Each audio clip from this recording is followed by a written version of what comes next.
माननीय अध्यक्ष महोदय, माननीय सदस्य ने शिक्षकों को लेकर के सबसे पहले जो सवाल पूछा है उस संबंध में मुझे जानकारी देनी है, आपके माध्यम से सदन को अवगत कराना है कि जो हमारे वर्तमान में जो हमारी छात्रों की संख्या है, उन छात्रों की संख्या को देखते हुए जो हमारे पास में शिक्षक हैं,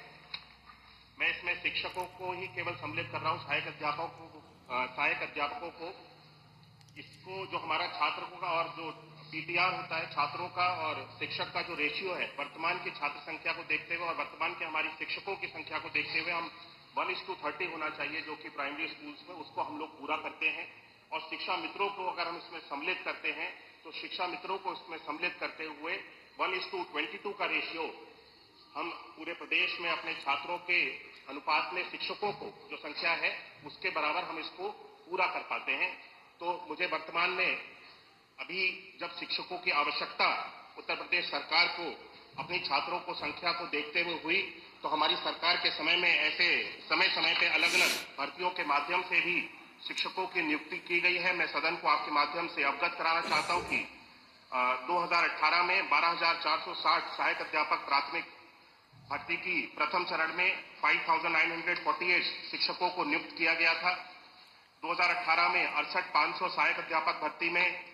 45,567 शिक्षकों को नियुक्त किया गया और 69,000 सहायक अध्यापक भर्ती में 2020-21 में 69,000 टीचर्स को रिक्रूट किया गया, नियुक्त किया गया और 12,460 सहायक अध्यापक भर्ती में 2023-24 में 5,856 शिक्षकों को नियुक्त किया गया। ये मिलाकर के कुल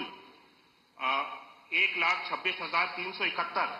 शिक्षकों को हमारी सरकार के समय में नियुक्ति दी गई है। अब जब वर्तमान में छात्रों की और शिक्षकों का अगर अनुपात हम लोगों को इस तरह से अवगत महसूस होगा कि छात्रों की और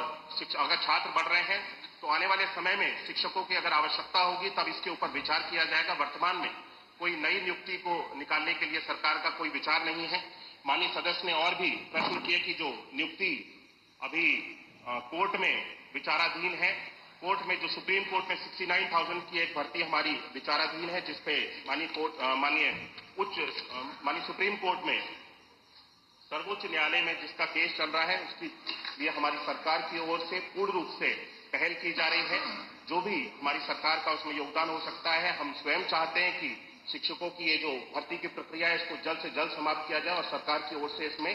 पूर्ण योगदान दिया जा रहा है। माननीय सदस्य ने खेलकूद के बारे में भी चर्चा की। मैं बताना चाहता हूं, अवगत कराना चाहता हूं कि हमारी सरकार के समय में बच्चों की शिक्षा के ऊपर तो हम लोग ध्यान दे ही रहे हैं, लेकिन बच्चों के ऑलराउंड डेवलपमेंट में खेल का भी बहुत बड़ा योगदान है। हम समय समय पे प्रदेश स्तर पे, जिले स्तर पे अलग अलग प्रतियोगिताओं को ऑर्गेनाइज कराते हैं, जिसके लिए यहाँ से धनराशि की व्यवस्था भी की जाती है और हर एक विद्यालय में बच्चों को खेलकूद के उपकरण को भी उनको उपलब्ध कराने के लिए भी हर विद्यालय को अलग से हमारी सरकार के द्वारा, शासन के द्वारा धनराशि दी जाती है, जिसके माध्यम से बच्चों के लिए विद्यालय स्तर पर जाकर के खेलकूद के उपकरण परचेज किए जाते हैं और जिससे बच्चे खेलकूद में जिस भी क्षेत्र में जिस भी खेल में उनकी रुचि हो उस खेल में आगे बढ़ सकते हैं।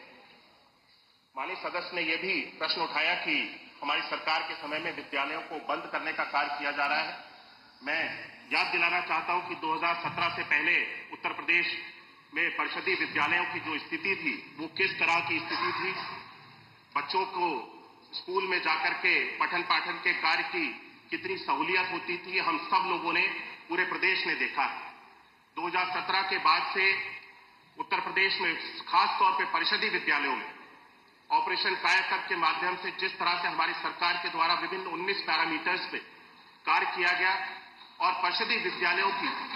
एक तरह से पूरे देश में तस्वीर को बदलने का कार्य किया गया।